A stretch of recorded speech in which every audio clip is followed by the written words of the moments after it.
CPM Kerala ഘടകത്തിന്റെ പിന്തുണയോടെ CPM അഖിലേന്ത്യാ ജനറൽ സെക്രട്ടറി സ്ഥാനത്തെത്തി. ഇതിനെ തുടർന്ന് മുഖ്യമന്ത്രിയുടെ മകൾ വീണ വിജയന് പൂർണ്ണ പിന്തുണയുമായി MA ബേബി രംഗത്ത് വന്നിരിക്കുകയാണ്. മുഖ്യമന്ത്രിയുടെ മകൾക്കെതിരായ SFIO കേസിലാണ് ബേബി ഈ പിന്തുണ പ്രധാനമായിട്ടും പ്രഖ്യാപിച്ചിരിക്കുന്നത്. വിഷയം CPM രാഷ്ട്രീയമായി നേരിടുമെന്നാണ് ബേബി വെളിപ്പെടുത്തിയത്. വീണ വിജയനെതിരായ കേസ് വ്യക്തിപരമല്ലെന്ന നിലപാടാണ് CPM ജനറൽ സെക്രട്ടറി കൈക്കൊണ്ടിരിക്കുന്നത്. പാർട്ടി നേതാവിന്റെ മകളായതുകൊണ്ട് വന്ന കേസാണ് വീണയ്ക്കെതിരായതെന്നും അദ്ദേഹം കൂട്ടിച്ചേർത്തു. അതുകൊണ്ടാണ് ഈ കേസ് രാഷ്ട്രീയമായും നിയമപരമായും നേരിടുമെന്ന് പറയുന്നത്. വീണയുടെ കമ്പനി നടത്തിയത് സുതാര്യമായ ഇടപാടാണെന്നും അദ്ദേഹം വിശദീകരിക്കുകയുണ്ടായി.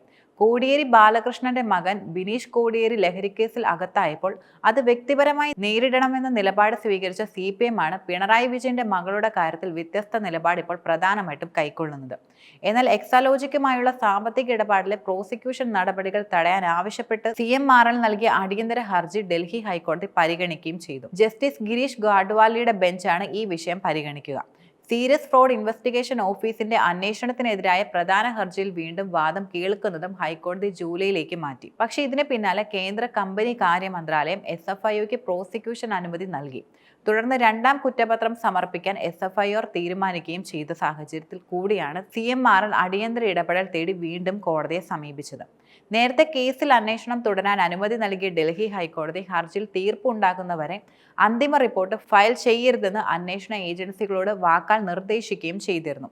ഏതാനും ദിവസം മുമ്പ് CMRL ആദ്യ ഹർജി പരിഗണിച്ച ഘട്ടത്തിൽ നിലവിലെ സ്ഥിതി തുടരാനും ജസ്റ്റിസ് നിർദ്ദേശം നൽകിയിരുന്നു. ഇങ്ങനെയൊരു സാഹചര്യത്തിൽ പ്രോസിക്യൂഷൻ അനുമതി ലഭിച്ചത് ഹർജിയിൽ ചോദ്യം ചെയ്യുകയും ചെയ്യുന്നുണ്ട്. SFIO അന്തിമ അന്വേഷണ റിപ്പോർട്ട് നൽകിയോ പ്രോസിക്യൂഷന് കമ്പനികാര്യ മന്ത്രാലയം അനുമതി നൽകിയോ എന്നിങ്ങനെയുള്ള കാര്യങ്ങളിൽ വ്യക്തത വരുത്തണമെന്നും ഹൈക്കോടതിയുടെ അനുമതിയില്ലാതെ പ്രോസിക്യൂഷൻ നടപടികൾ ആരംഭിക്കുമെന്നുമാണ് ഹർജിയിൽ ഉൾപ്പെട്ടിട്ടുള്ള പ്രധാന ആവശ്യങ്ങൾ.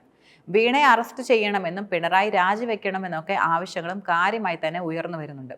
മാത്രമല്ല, പ്രതിസന്ധി ഘട്ടങ്ങളിൽ ക്ഷേത്ര ദർശനം നടത്തുന്ന വീണ വിജയന്റെ ദൃശ്യങ്ങളും പുറത്തു വരികയുണ്ടായി. മധുരയിൽ പാർട്ടി കോൺഗ്രസ് നടത്തുന്ന വേദിയിൽ മുഖ്യമന്ത്രിക്കും ഭർത്താവ് മുഹമ്മദ് റിയാസിനുമൊപ്പം കുടുംബസമേതമാണ് വീണ വിജയൻ വന്നിരുന്നത്.